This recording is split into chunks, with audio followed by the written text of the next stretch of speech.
Hello and welcome to NC Wit's first QWA of the year. Thank you for excluding me. I am Andrea Bowens Jones, and I'm so excited to be able to kick off today's session along with my colleague, who you'll hear from shortly, Brad McLean, who will be facilitating today's session. But before we get started, I have a few announcements. I want you to mark your calendar, but first, I want to introduce you to our team. So, next slide, please. So these are the folks responsible for managing the WA team. I think we have a few people on camera. If you want to say hello, we have Sarah. I think you're here. Catherine Ashcraft is not available today, but our Director of Organizational Research. We have our co-founder here, Lucy Sanders. Hi, Lucy. I see you. Terry Hogan, our Executive Director. Many of you know her, as well as and I already introduced Sarah, and I don't see her on the camera. And then our facilitator is Brad, so you'll hear from him shortly. So if you're just joining, go ahead and drop a hello in the chat. Let us know what organization you're from and what part of the country. We'd love to hear from you. So now I'm ready for the announcements. So a few things that I want you to mark your calendar for. In our follow-up email, you'll get additional information. We are so excited to return back in person for our summit, which will be June 1st through the 2nd in Boulder, Colorado. So if you're like me, I've never been to Boulder, so I can't wait to meet my colleagues in person and be able to join many of you. So hopefully you've seen the emails that have come out and you're looking to join us there in Colorado. Also, many of you participated in our tech career fair. This is an opportunity for you to fill those open positions that you have with the amazing talent from our aspirations in computing community. That career fair will take place on August 5th, but registration will open here shortly. So in the follow-up email, even if you don't have the details of your team, you can go ahead and register your organization. And remember, this is free. It's included with your membership. So this is an opportunity you don't want to miss. So those are two announcements. One other that's not on the screen is an annual survey. This is an opportunity for you to give us feedback about your experience here as part of the Workforce Alliance, but also things that you would look forward to seeing from us. So that will also hit your emails in the coming weeks. So we're hoping that you will participate in that survey and give us the much needed feedback. So without further ado, I'm going to turn it over to my colleague, Brad, to take you into today's session. Thank you, Andrea, and hello to everyone who's joining from across the country, a couple international folks as well. Wonderful to see you. My name is Brad McLean. I am a faculty member at the University of Colorado Boulder. I'm also the Director of Corporate Culture and Identity at the Center for Technology Workforce Innovation, and that's located in the School of Engineering, along with all my colleagues from NC WIT, who I also welcome today. Thank you for excluding me. Snarky title, but we're here to discuss a really important shift in the world of DEI that we've been watching happen. We've been reacting to, we've been wondering about, we've been navigating to various degrees of success. And today we're going to explore what those kinds of things have been, what the possibilities are for us in the future, and also what NC WIT and the Center for Technology Workforce Innovation is doing to respond to the changing landscape here.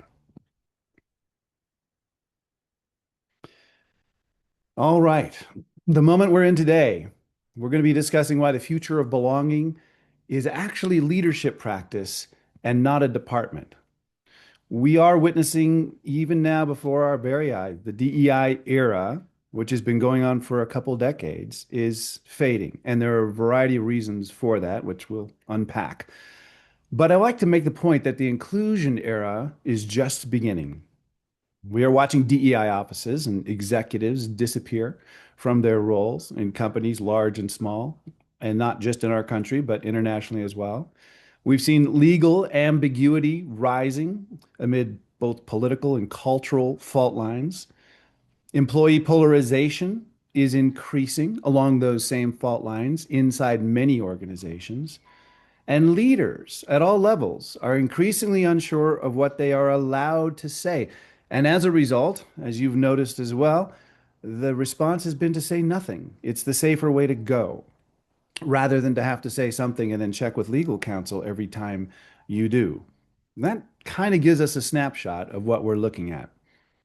Some data for us to consider that backs this up. Companies have scaled back their DEI commitments, especially in the 2024 and 2025 range. DEI roles are being eliminated in tech companies, which we focus on at NCWIT, of course.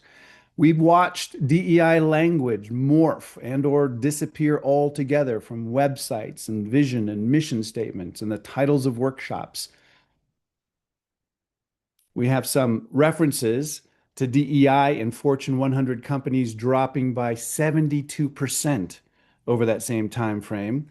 And the use of the DEI acronym, diversity, equity, and inclusion, declined 68% in S&P 500 companies. And those aren't even the latest numbers, as we've seen this tidal wave take hold.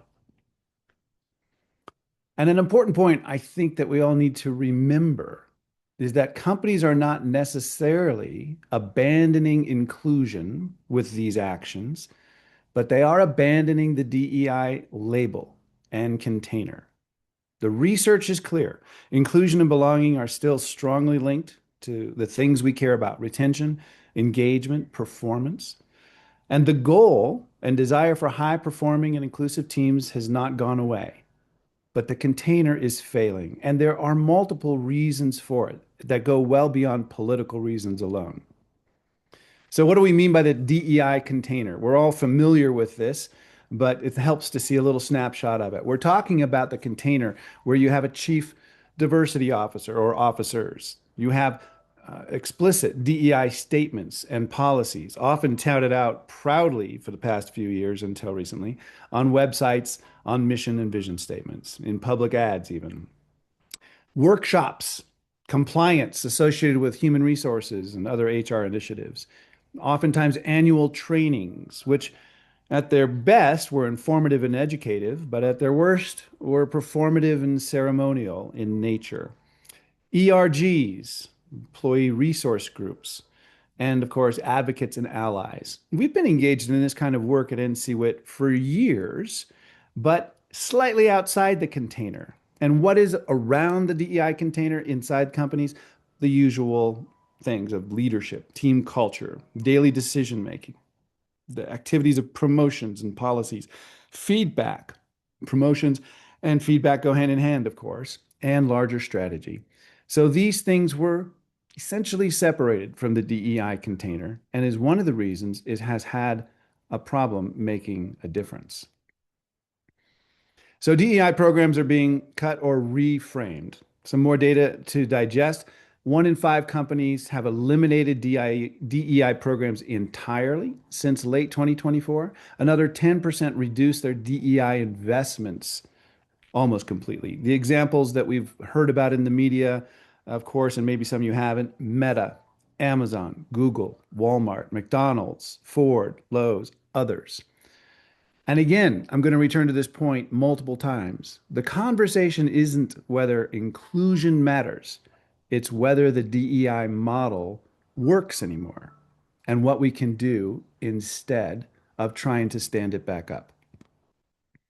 In short, DEI became a department, a separated department, instead of a leadership capability.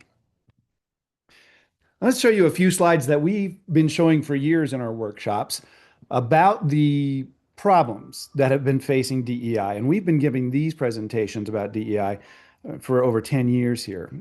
This is the latest data that we were using until the anti-DEI wave took hold.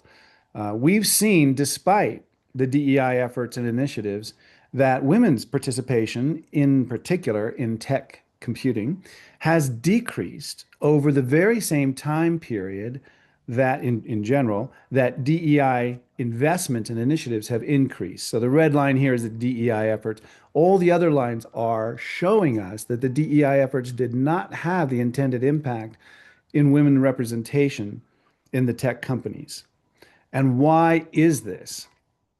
There are multiple reasons, and this was before the political upheaval.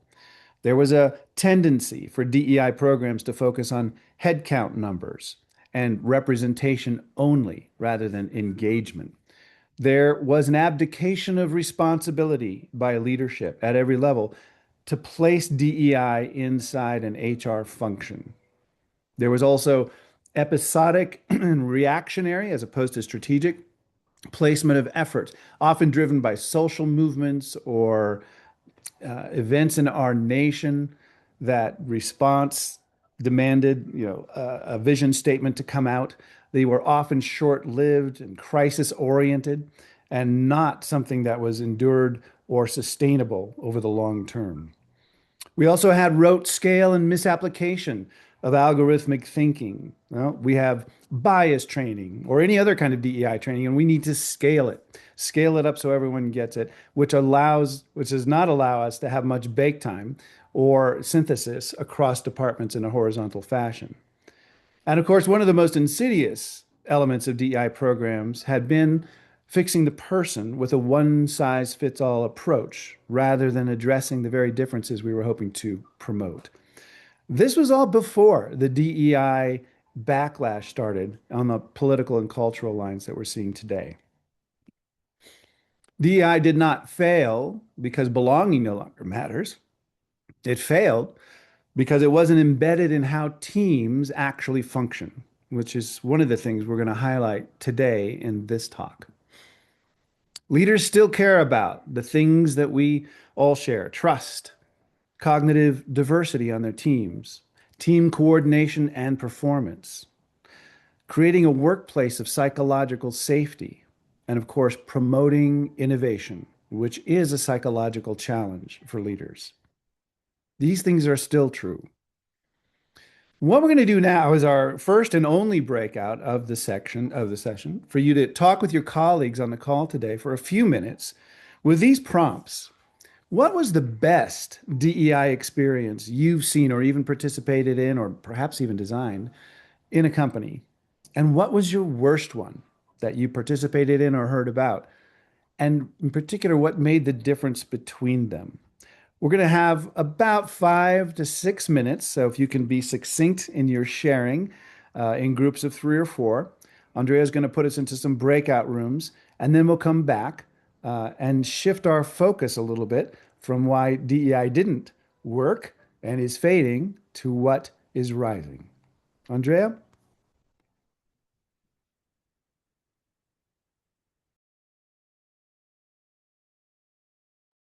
Thank you. We'll see you in 5 minutes.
Brad, are you ready for me to call everyone back?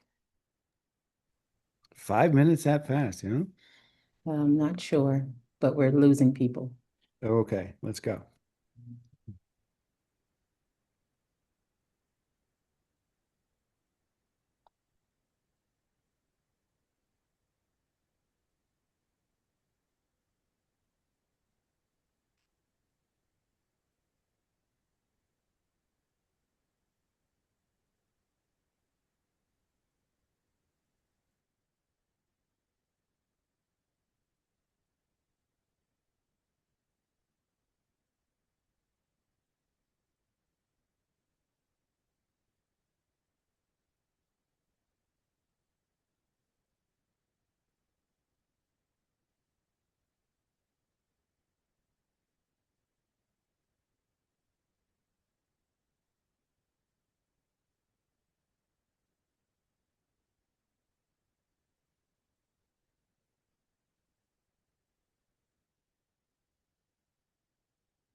Welcome back, folks, as you're coming back online to the main group.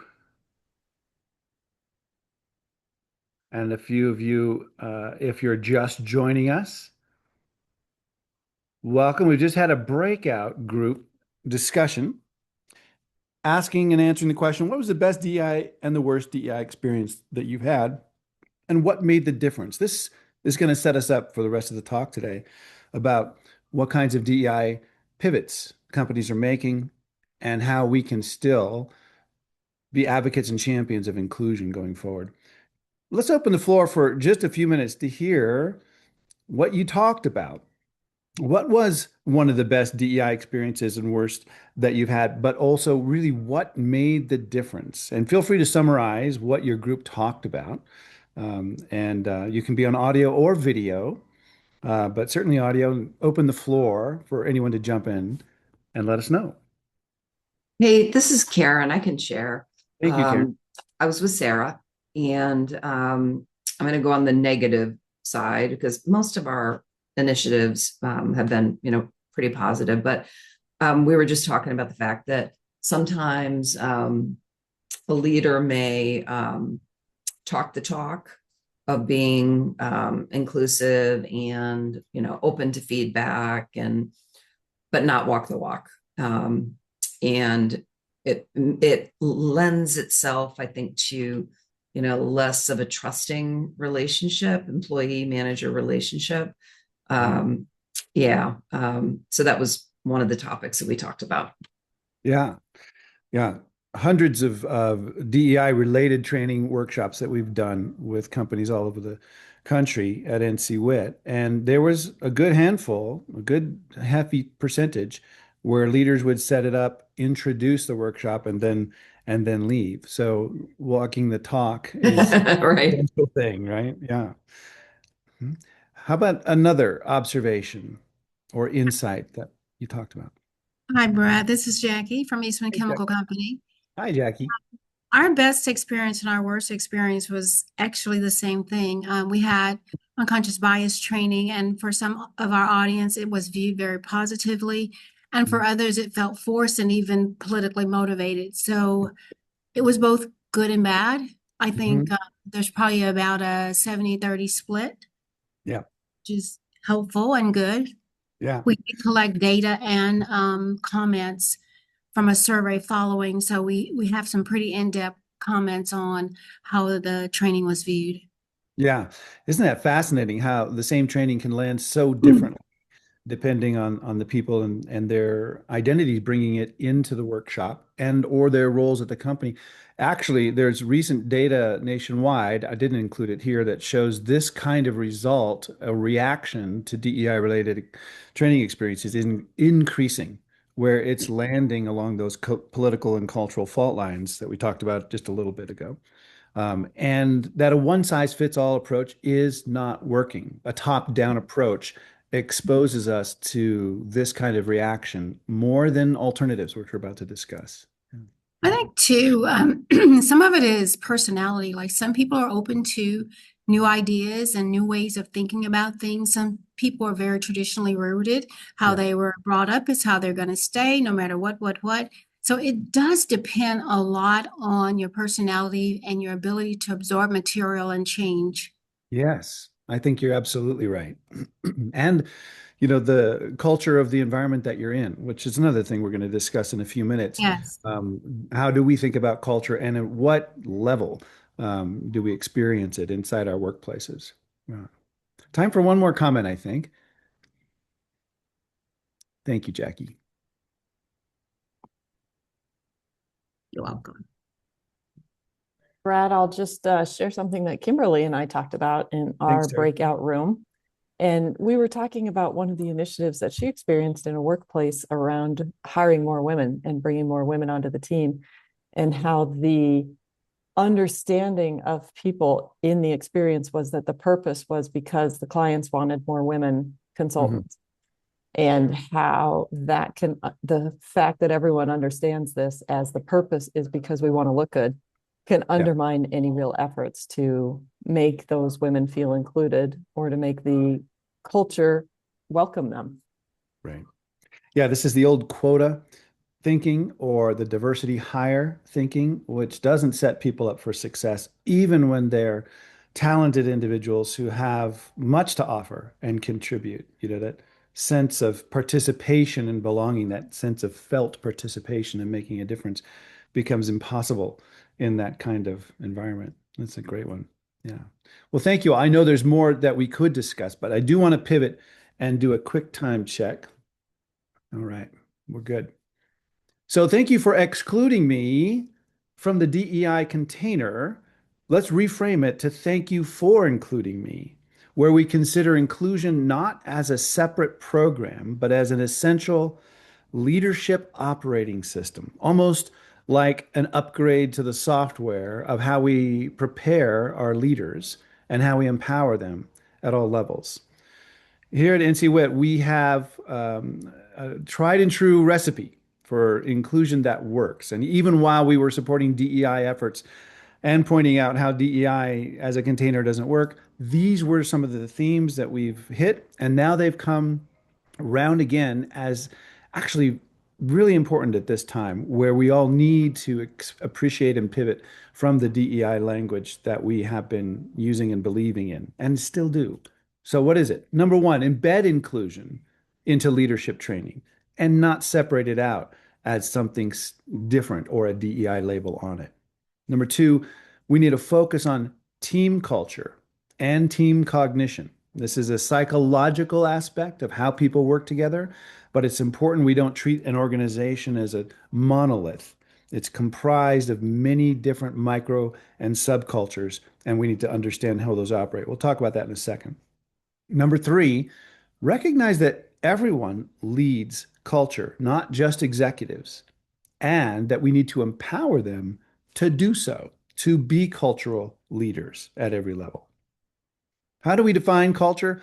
When we go into workshops, many times in presentations with corporate executives or individual contributors alike, we ask them what culture is and what their culture in their company is. And we get answers all over the map. There isn't a clear understanding of what we mean when we're talking about culture. It's very amorphous. One of the first tasks we have is to share a definition that everyone can latch onto. And this is ours, a shared set of defining norms and values that influence our practices, our policies, our procedures, and perhaps most importantly, our personal interactions. So a shared set of defining norms and values. So we can ask a group, a team, what is your culture? What is your innovation culture? What is your risk culture? What is your belonging culture? In other words, what are the norms and values? The explicit ones, yes, the ones that are listed in the vision and mission statement, but really we need to get at the unwritten ones, the implicit norms and values that are operating powerfully on our teams. And again, hitting this drum hard, the team level is where culture is experienced. Culture is not defined by the company or the CEO. It is defined by the microculture of teams. That means they're different. from team to team because the identities of the people comprising those teams is different. The personality of the leader is different. This is where everyday experience becomes really important. We have our work experiences every day in our teams, whether we're online or in person or both, right? They are leader driven, but we have to remember that leaders, cultural leaders, can exist at every level of a team, from managers to the leaders to the individual contributors, even the contractors, right? And it's contributor driven. Those who contribute the most to team decisions and teamwork and the task in front of us are driving the culture. So a challenge here is to enable everyone to become a contributor, right? Take home message: belonging, sense of inclusion is experienced locally at the team level. This makes it hard to enact a DEI level program or initiative, right? A top-down, one-size-fits-all thing that we need to scale in or scale up to the whole organization so that we think we're making progress. We know that doesn't work, right? So what does inclusive culture construction look like at that team level? Well, here's some, not all, but some of the important components. How are meetings conducted and facilitated and owned, not just by the expectations of the leader, but by the different people who are participating in the meeting? Or are they enabling others who may not be as extroverted or bold or even as experienced to contribute, to have that felt sense of participation that enhances their engagement and enhances the performance of the team, right? What are the feedback norms at the team level? That could be during a meeting, but it could also be between a mentor and a protege, or a leader and a direct report. Is there transparency in decision making at the team level? And what kind of decision making process do teams engage in? When we work with teams on how power is distributed for decision making, we find that people don't understand how their decision making process actually works. It just kind of happens. Examining that is a tremendously powerful tool. And of course, when trouble comes up, what are our conflict navigation strategies? Again, all of these at the team level, operating under the umbrella of the larger organization. This is where culture is both defined and shows its influence on how I experience my role, my sense of belonging and inclusion at the team level. And of course, I work on many teams like most of us do. So these questions have to apply broadly. Context matters. Inclusive leaders of teams understand their internal culture and can define and describe it accurately. Challenge number one. They also understand the external social context. Different companies, different workplaces, they exist at different places in the country with different social, political, economic contexts.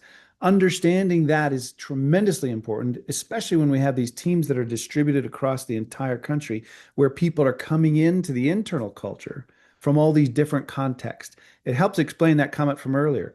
Why does the same training land so differently with different people? And how can we address that challenge? And here's a biggie. What are the historical inequities that are brought into our team operating culture that we inherited from earlier generations that persist today? One thing that we try to emphasize is that when systems work for people who are marginalized, for the margins, people who are historically underrepresented or otherwise marginalized, those systems work better for everyone. We don't have to single out women or racial or cultural or ethnic or economic categories. We have to discover and learn from the past about what worked for the margins and apply them with the spirit of lifting everyone up. And that may mean such things as flexible meeting formats, asynchronous communication, varied contribution styles. Not everyone likes to speak up in a meeting. Does that mean that they can't contribute? And what structures do we have in place to facilitate that? If you're interested in more about that, these are kind of umbrella categories under universal design principles, which was a term from the 60s and 70s that preceded diversity, equity, and inclusion. In many ways was the forerunner of our DEI efforts, which were so well intended.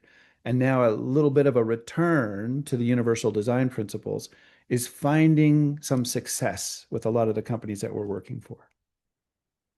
Another thing that we need to have for this implicit and explicit leadership integration of inclusion is shared language. Teams need a common vocabulary, not just for navigating the differences, but for activating talent. If you've gone to the trouble of hiring cognitive diversity and a diversity of people with different backgrounds and worldviews and world experiences, you need to also activate that talent. A common vocabulary is the starting point for that. In the spirit of inclusion, that includes things like bias awareness. How does it work? Unconscious bias, explicit, implicit bias, all the things that were included in the DEI packages of the past, but also combined with these others. And together, they are a powerful soup.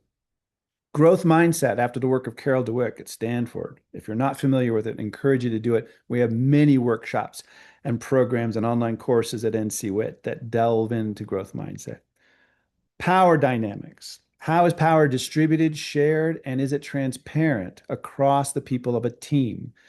This is the subject of our tool at NCWIT called Power Tilt, which actually enhances the ability of teams to examine and modify, if they want to, the way power is distributed and the way it is used on teams.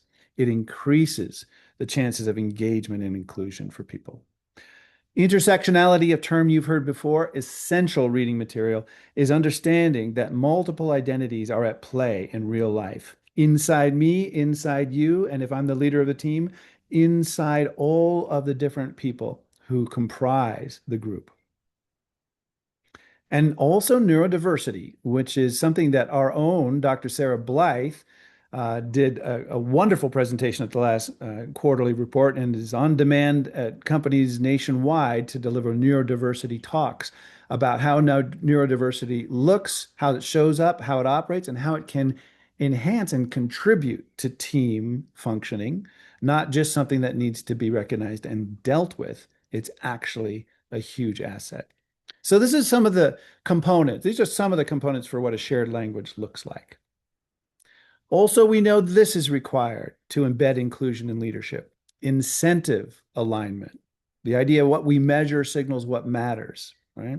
So we need to include inclusion in how we assess leaders. How do we do that?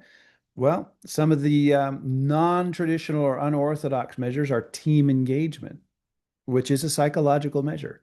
Retention, which is a quantitative measure. Mentorship, how does mentor-protege, how do those relationships form and what happens as a result of them? That's a qualitative measure.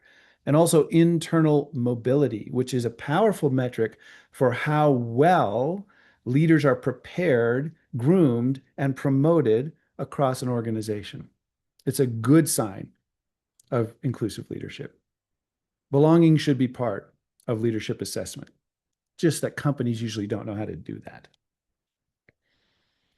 Finally, the ripple effect. When we normalize inclusive leadership and make it part of our culture, it diffuses into all the other processes that define the culture of a team and the organization. Hiring, promotions, performance of teams, innovation and how it occurs, and also, of course, conflict resolution.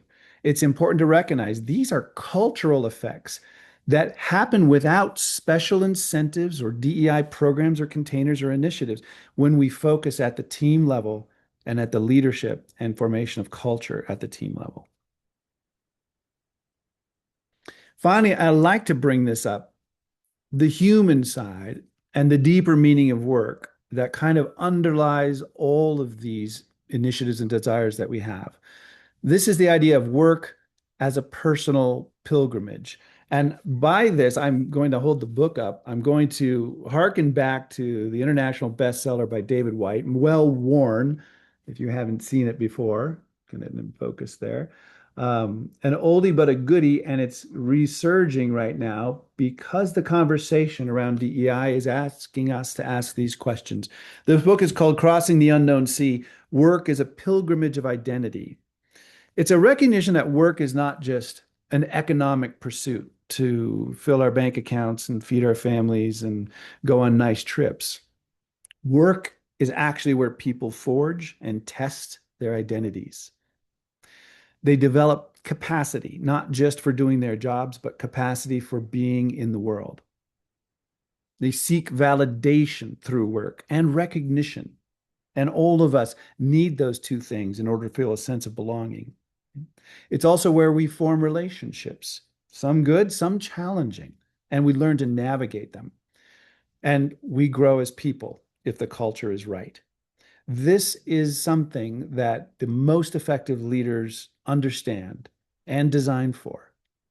We encourage in our workshops leaders and their direct reports to ask this question: who are we becoming while we do the work that we do? Not just what are we doing, and not just knowing your why, your motivation, your reason for doing it, but that deeper layer of who are we becoming while we do this work? The best leaders here shape what identity forming potentials exist inside their teams for the people who come together there. So ask yourself, what kind of identity forming potentials exist inside your organization at the team level, the teams you lead, the teams you're on, and how has that growth been facilitated? What would happen if we attentively, intentionally focus on this? Yeah. So some key takeaways by way of conclusion. DEI as a department, as a container, as a separate initiative is fading. There are political and cultural and legal reasons for this, but it is happening.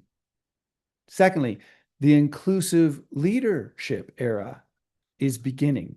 We still believe in inclusion and belonging, and the best leaders, teams, and best performing companies understand this, trying to find ways to enhance it without stepping into the quagmire of anti-DEI.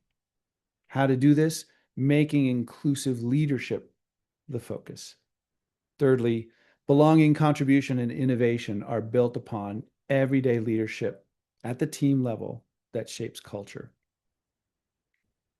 So yes, thank you for excluding me from DEI, because inclusion was never meant to live there, although the incentives, the motivations, the ideas behind it were in the right place. The model needs to evolve now. Inclusion belongs inside leadership. Here's some additional reading. If you want to go a little bit deeper, take a snapshot of that screen. And with that, I will say thank you. If there's any time left over, Andrea, I'll look to you to answer that question. We can do some Q&A or some feedback. We have time for questions. Excellent.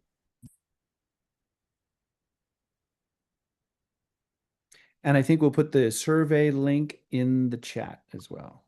Actually, it'll be on the screen when they close out Oh. of Zoom today. It'll pop up on your screen, so please take it. Thank There was a comment in the chat from Terry. We'd love to hear any of our attending companies to respond. Is the word bias being used still, or has it been changed to meet the context of today? So we'd love to hear from any of our companies. Has that language changed inside of your organization? Wonderful. And maybe not just the word bias, but other terms that we've used, that we've attached to, that have become hot buttons. What do people think? What have you seen? What have you been asked to remove from websites and initiatives and programming?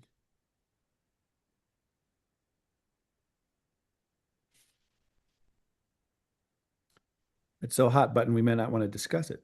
I can share one. So I work at Hewlett Packard Enterprise, and I'm in the Global Women's Network. I'm a co-chair, and we used to have our own Women's Excellence Awards, and they are looking at the award structure and pulling it up to a cultural blueprint level to work on rolling that out. So normally in International Women's Day, we recognize something like 40 different women for the awards across the company.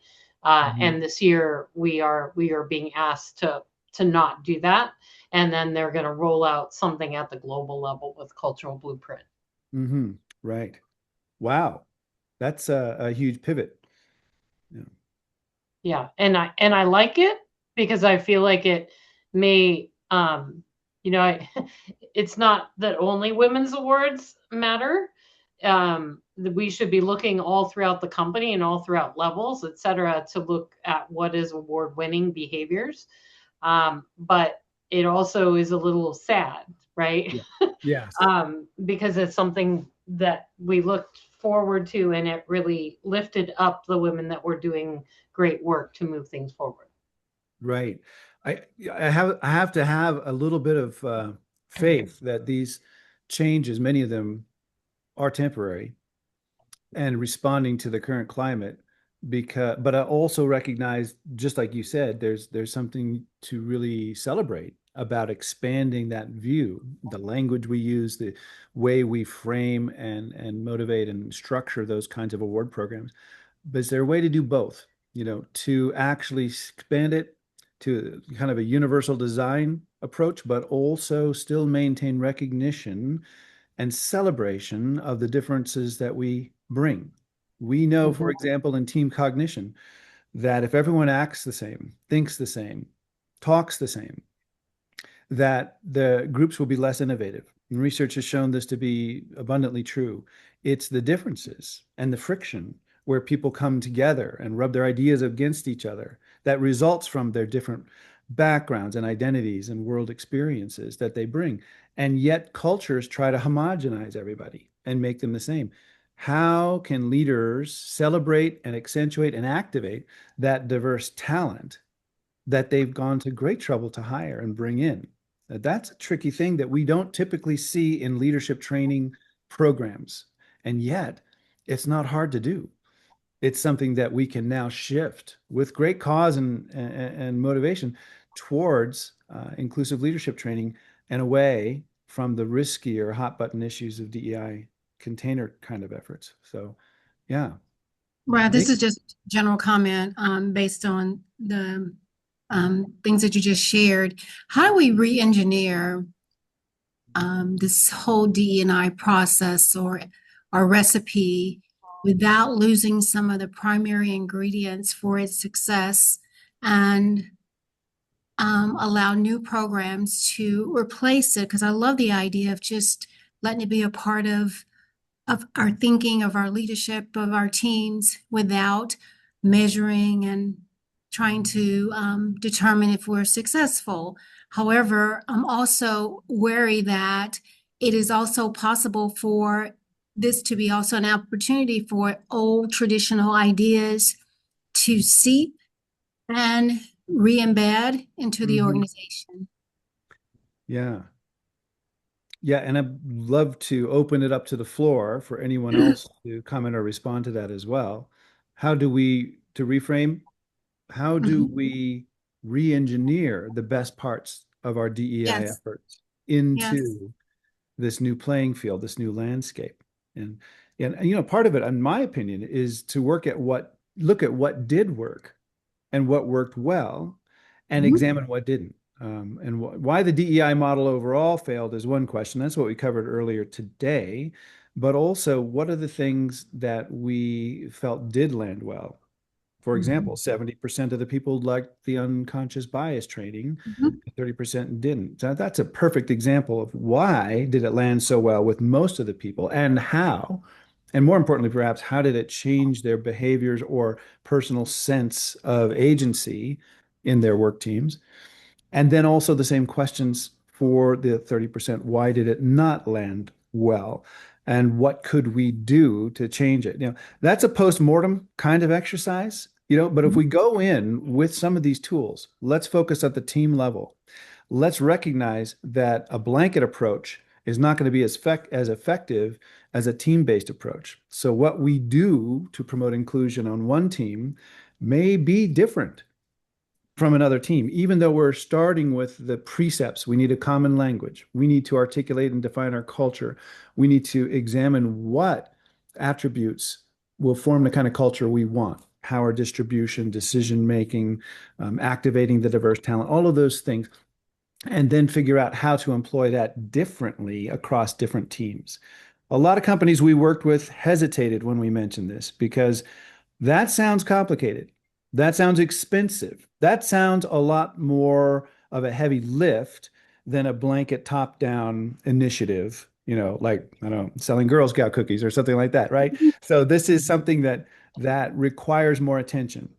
But we're already doing it in every company through our leadership training. It's there. It just doesn't include inclusion. That's been separated.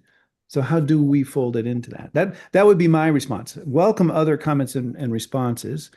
And Andrea, please jump in if some chat items, which I'm not able to see, Yes. are coming in. Yes. If there's no other comment on this one, there was a question in by Lucy. What individual actions can we take as individuals to make sure people don't feel excluded? I think it piggybacks on kind of what you were just saying, but maybe some specific actions. Yeah. Yeah, that's a fantastic question. Let's start with the deeper level behind that question. What are some specific actions I can take as an individual to increase inclusion or contribute to an inclusive culture on my team? To even ask that question, we have to recognize that everyone has agency. And if they don't have agency, that's the first hurdle to clear. How do we let people know, individual contributors all the way up to executives, that they have a personal stake and responsibility in creating that inclusive culture so that I own it? And only then, when I have both external permission that I should own it and internal permission that I have a sense of ownership and responsibility to act here, only then, when I have both of those kinds of permission, will I actually take actions. So we could list everyday actions that people can take. We will. But that won't matter if people don't have that sense of agency. It's psychological permission that's required. Again, external, it's expected of me, and the structure is there for me to do it. I'm empowered to do it. And the internal, I feel personal responsibility and motivation to do it. We can incentivize that through programs and annual feedback and assessments and protege and mentor relationships, but I still need to own it individually. Yeah. What can I do to increase inclusion? One, when team meetings are happening, I can pay attention to who's talking and who's not and make explicit invitations to invite people at any level. I don't have to be the leader to do that. I would like to hear what Lucy has to say. Lucy, you've been quiet a little bit. Looks like you're thinking great thoughts over there. What might some of those be? That's a very inclusive kind of way. Also, I can validate what people have said, even if I don't agree with it, or they put out in a chat or on an email saying, let's start with receiving the signal that someone's sending out and validating it. Validating is different than agreeing with. So I can say, thank you for that contribution. Let me understand it a little bit better, and then pivot to my response. This is a yes and technique rather than a yes but technique, right? And trying to engage with each other from a spirit of inquiry. That one of Lucy's favorite terms, a spirit of inquiry, or to put it another way, seeking to understand rather than to defend. And we need the skills to do this. And we can only arrive at the skills to do that if we practice. It's just like learning to chop onions, which is one of the things I'm trying to learn to do better these days. I can only do it by practicing chopping onions. I can only facilitate meetings in an inclusive way and improve my listening and responses if I start practicing it. Here's the really cool thing we've seen in companies that we've worked with. It's contagious. Once it happens in one individual, it encourages others. The modeling is often unconscious. And of course, there's internal mobility. So once I've developed that kind of capacity on one team, I might start working with other teams or be transferred. And I take that with me. And this osmosis kind of spread of culture, the cultural osmosis occurs that enhances the sense of inclusion and belonging beyond what any training or any annual workshop or any performative HR compliance effort could ever do, because it's coming from the bottom up instead of the top down. So those are a couple examples of everyday actions. And by the way, we have so many excellent resources, including online courses on our new online learning lab, as well as workshops, quarterly meetings like this one, and different presentations. Also at the summit, you're going to see a lot about everyday actions, everyday experiences that we can all take to improve culture. Yeah. And welcome anybody else to offer some comments or things you found to be particularly effective at everyday experience and belonging. We have time for one more question.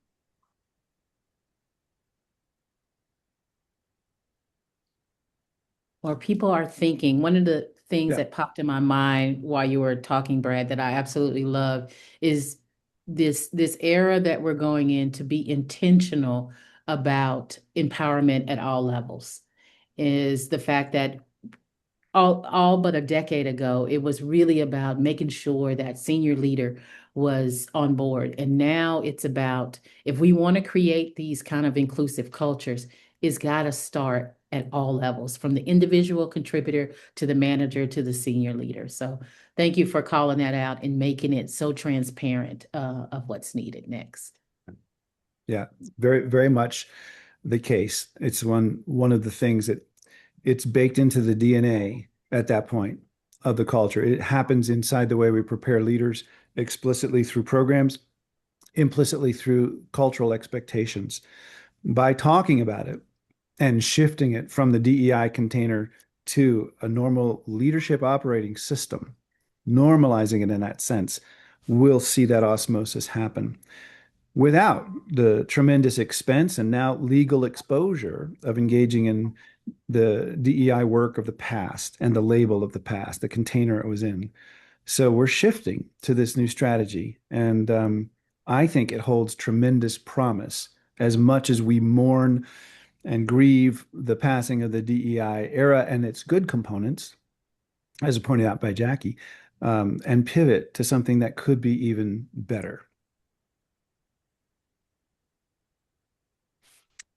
Well, right. No more questions in the chat. Well, I thank you. I hope to see you again at the next quarterly meeting. And also for those of you who are coming to Boulder in June, looking forward to seeing you at the summit and continuing the conversation. Many thanks.